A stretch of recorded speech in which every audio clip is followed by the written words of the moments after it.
Yaudah, ayo kita cobain. Bismillahirrahmanirrahim. Rem dulu. Oke. Oke, tarikannya memang agak beda mas ya? Beda. Ciri khas listrik. Remnya juga lumayan. Lumayan. Iya, emang harus membiasakan dulu sama Kompas TV. Ini enteng. Enteng. Tapi lebih enteng lagi bis yang diesel. Ya, betul. Ini lebih agak berat Ya. dikit. Awet mas baterainya. Kalau bisa dibilang satu hari itu bisa 20 kali putaran UI. Gimana rasa gasnya? Gasnya lebih sensitif sih Lebih mas. sensitif ya? Lebih sensitif, terus remnya juga lebih sensitif. Kayak feel-nya tuh harus berubah sih kalau dari mesin bensin atau diesel ke mesin listrik. Ya.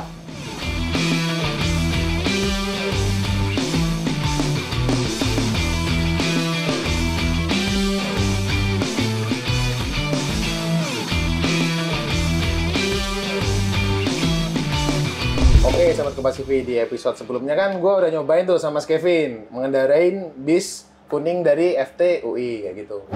Remnya juga lumayan. Lumayan. Iya, emang harus membiasakan dulu sama Kompas TV. Nah, sekarang mau nanya-nanya lagi nih Mas Kevin. Boleh. Lebih dalam nih. Boleh. Pertama mungkin tentang spesifikasi yang detail ya Mas. Tentang bis ini kayak gimana tuh kira-kira? Oke, Mas? spesifikasi yang detail. Dikarenakan ini adalah bus listrik. Ya. Masih kita membicarakan tentang baterai. Baterai ya? Nah, total baterai di sini ada 9 pack. 9 pack. 9 pack dan satu packnya itu saya lupa berapa, tapi total itu 315,18 kWh. 13 berapa? 315,18 kWh. 315. Gede juga tuh sampai Gede banget. Gede banget. Nah, itu ngecasnya lama nggak tuh Mas? Ngecas dikarenakan kita punya device fast charging yang dimana kita menggunakan daya 160 kV dan juga kuat arus 250.000 ampere. Ya makanya kencang juga ya? Kencang. Ngecasnya untuk bis sebesar ini dengan kapasitas baterai sebesar ini itu hanya perlu 1,5 jam. Dari 0 sampai 100? Enggak sih, itu dari 25% ya. 25 sampai 100? Ya, tapi kalau dari 0 ya mungkin habisnya 2 jam. Oh, itu cepet banget Mas. Itu Lebih cepat dari mobil EV yang sekarang ada di jalanan tuh Betul. sama Mas EV. Baterainya besar. Baterai besar. Cuman chargingnya juga memadai. Memadai. Kayak gitu. Coba Oke. dibayangin, kalau misalkan baterai sebesar ini dicas dicolok biasa. Iya, itu bisa 3 hari kayaknya sama Mas EV. Sebulan. Iya, bisa sebulan kayak gitu. Nah, mungkin untuk karoserinya nih Mas. Ini Karoseri. karoserinya dari mana nih Mas? Karoseri dari PT MAB, Mobil Anak Bangsa. Mobil anak bangsa. Ya, jadi memang dari struktur, kemudian penggerak, kemudian sistem itu semua didesain oleh pihak Universitas Indonesia. Kemudian untuk proses pengerjaannya kita serahkan ke PT Mobil Anak Bangsa. Oh, gitu. Jadi ada pihak eksternal juga ya Betul. yang ikut andil ya gitu. Betul. Bedanya dari bis konvensional biasanya sama bis ini? Oke, kalau kita membicarakan tentang hal teknis, pasti sistem penggeraknya udah berbeda. Pasti itu ya. Sistem jantungnya sudah berbeda, yang dimana Iya. kita pakai motor listrik, yang diesel dia pakai mesin konvensional, pembakaran dalam. Heeh. Perbedaan yang lebih signifikan adalah dari segi cost. Yang pasti dengan kita mengecas listrik pun itu akan lebih murah daripada kita membeli 1 liter solar. Oh, pasti ya itu ya. Pasti lebih murah. Dan juga biaya maintenance ketika mobil biasa itu, diesel biasa itu membutuhkan 6 bulan sekali ganti oli, filter, dan kawan-kawannya. Bus listrik tidak.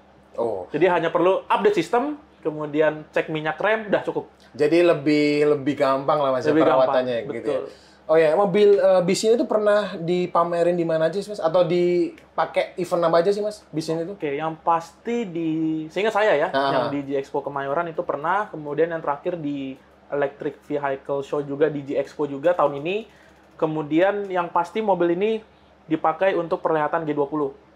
Di Bali ya? 2 kali, ada yang di 2 Jogja dan di Bali. Oh, 2 kali ya? 2 kali. Oh, oke. Yang di Jogja dipakai buat apa tuh Mas? Yang di Jogja kita mengantarkan delegasi-delegasi untuk ke Candi Prambanan, kemudian ke Keraton Yogyakarta. Kemudian kalau yang di Bali kita shuttle dari Nusa Dua menuju ke pusat meeting conference yaitu di Hotel Apurva.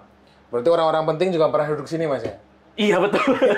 Berarti ini Kita jadi orang penting. Iya, jadi orang penting nih. Pernah duduk sini. Oke Mas, dengar-dengar nih Mas Kevin juga ngerjain skripsi tentang mobil ini nih Mas. Oh, iya, Gimana Mas. tuh Mas?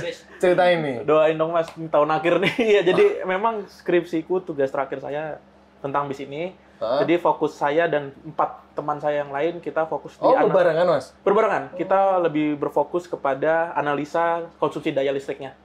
Berarti Mas Kevin ke yang daya listriknya? Ya, jadi kita berempat itu memang modelnya sama, yaitu fokusnya di konsumsi daya listrik. Oh. Jadi output dari skripsi atau tugas akhir kami adalah ketika bus diesel yang ada di Universitas Indonesia, bis kuning yang kita tahu pada umumnya, itu mampu digantikan oleh berapa unit sih sama bus listrik ini? Begitu. Oh, berarti tentang kayak gitu ya? Betul. Lumayan kompleks juga sama Mas Evi. Sekarang udah berapa persen nih Mas skripsinya nih? Skripsi sudah 92,5%. Wih, mantap. Detail banget ya.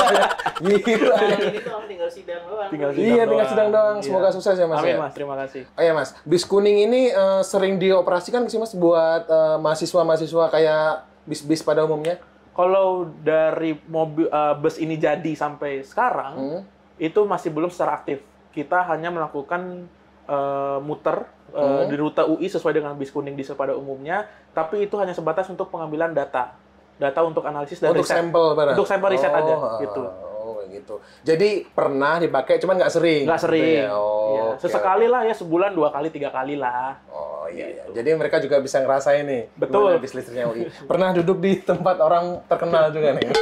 Bis ini tuh dari nol sampai jadi kayak gini tuh butuh berapa lama tuh Mas? Bangunnya? Kalau menurut informasi dari pihak dosen, kemudian para tim riset yang sebelumnya melakukan riset di awal, itu kurang lebih memakan waktu 1 sampai 1,5 tahun. 1 sampai 1,5? Iya.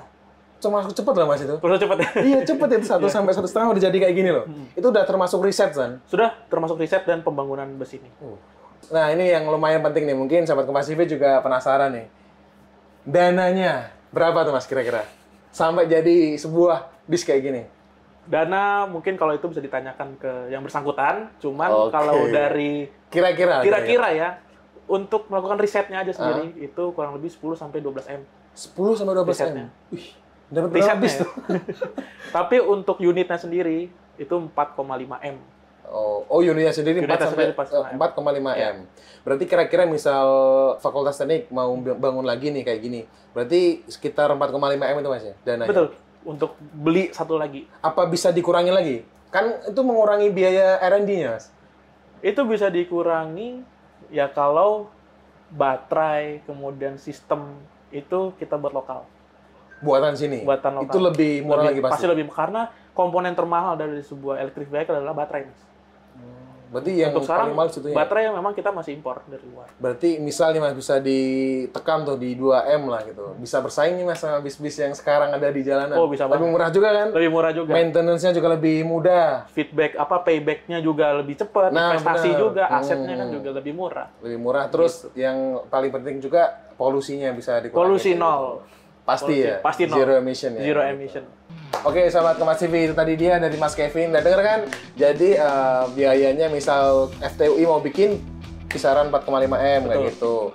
Dan semoga bis ini bisa diproduksi massal Mas. Tapi ada rencana kan Mas buat produksi massal? Ada. Tunggu Pasti skripsi saya jadi. Mantap. Jadi doakan skripsi Mas Kevin lancar dan jadi.